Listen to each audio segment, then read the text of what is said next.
ಪ್ರಜ್ವಲ್ ರೇವಣ್ಣ ಭಾರತಕ್ಕೆ ವಾಪಸ್ ಬರುತ್ತಿರುವ ವಿಚಾರಕ್ಕೆ ಸಂಬಂಧಪಟ್ಟಂತೆ ಪ್ರಜ್ವಲ್ಗೆ ಗ್ರಿಲ್ ಮಾಡುವುದಕ್ಕೆ ಎಸ್ಐಟಿ ಸಿದ್ಧತೆಯನ್ನ ಮಾಡಿಕೊಳ್ತಾ ಇದೆ. ಪ್ರಜ್ವಲ್ ವಿರುದ್ಧ ಎಸ್ಐಟಿ ಪ್ರಶ್ನೆಗಳ ಚಕ್ರವ್ಯೂಹ, ಸಾಲು ಸಾಲು ಪ್ರಶ್ನೆಗಳನ್ನ ರೆಡಿ ಮಾಡಿಕೊಂಡಿದೆ ಎಸ್ಐಟಿ. ಬರೋಬ್ಬರಿ 150ಕ್ಕೂ ಹೆಚ್ಚು ಪ್ರಶ್ನೆಗಳನ್ನ ಸಿದ್ಧ ಮಾಡಿಕೊಂಡಿದ್ದಾರೆ ಎಸ್ಐಟಿ ಅಧಿಕಾರಿಗಳು. ಜೊತೆಗೆ ಪ್ರಜ್ವಲ್ ಧ್ವನಿ ಪರೀಕ್ಷೆ ಮಾಡೋದಕ್ಕೆ ಎಸ್ಐಟಿ ನಿರ್ಧಾರವನ್ನ ಮಾಡಿದೆ. ಅಶ್ಲೀಲ ವಿಡಿಯೋಗಳಲ್ಲಿ ಪ್ರಜ್ವಲ್ ರೇವಣ್ಣ ಅವರದ್ದು ಎನ್ನಲಾದಂತ ಧ್ವನಿ ಇರೋದು, ವಿಡಿಯೋಗಳಲ್ಲಿ ಮಾತನಾಡಿರೋ ಧ್ವನಿಗೂ ಪ್ರಜ್ವಲ್ ಧ್ವನಿಗೂ ತಾಳೆ ನೋಡಲಾಗುತ್ತೆ.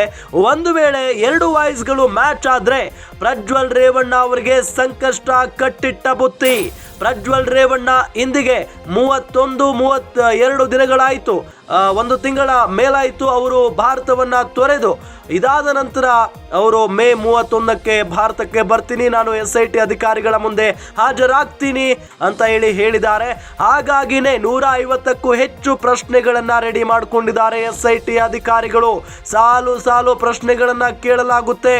ಬರೋಬ್ಬರಿ 150ಕ್ಕೂ ಹೆಚ್ಚು ಪ್ರಶ್ನೆಗಳು ಅಂತ ಅಂದ್ರೆ ಪ್ರಜ್ವಲ್ ರೇವಣ್ಣ ಅವರನ್ನ ಇಲ್ಲಿ ಯಾವ ರೀತಿಯಲ್ಲಿಯೂ ಕೂಡ ಅವರು ಸುಳ್ಳು ಹೇಳ್ತಾರೆ, ಜೊತೆಗೆ ಯಾವ ರೀತಿಯಾಗಿ ನಿಜ ಹೇಳ್ತಾ ಇದ್ದಾರೆ ಎಲ್ಲದರ ಬಗ್ಗೆಯೂ ಕೂಡ ತಾಳೆಯನ್ನ ಹಾಕಲಾಗುತ್ತೆ. ಜೊತೆಗೆ ಪ್ರಜ್ವಲ್ ಧ್ವನಿ ಪರೀಕ್ಷೆ ಮಾಡೋದಕ್ಕೆ ಎಸ್ಐಟಿ ನಿರ್ಧಾರವನ್ನ ಮಾಡಿರೋದು.